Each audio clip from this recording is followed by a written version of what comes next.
Bueno, Serrano, zorionak, lasterketa irabazi duzu gaur, junior mailako izan da, eta Euskadiko txapelduna junior mailan. Zorionak, egun polita gaurko, Bai, eskerrik asko.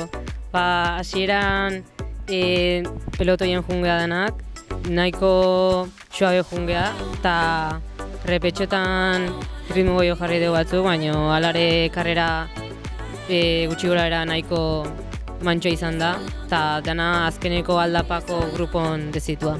Uzi mailako talderik gabeko lehenengo lasterketa izan da, Euskaldun txapelketaren baitako hau, nolakoa izan da, nola aldatu da lasterketa? Ni pentsatzen nuen nahiz eta guztia ez izan gorragoa izango zala, baina ikusiet nahiko sensazionakin indetela karrera, eta guztua gatu nahiz. Juniorrek, afizionatuei ondo aurre egin diezue. Bai. Mendik aurrera ze sentsazio, txapelketa lortuta mugarri polita da denboraldi honetan. Bai, orain saiatzea aldete noben egiten, temporada ondo bukatzen, eta listo. Espainiako koparen bila, ez? Hoi da, bai.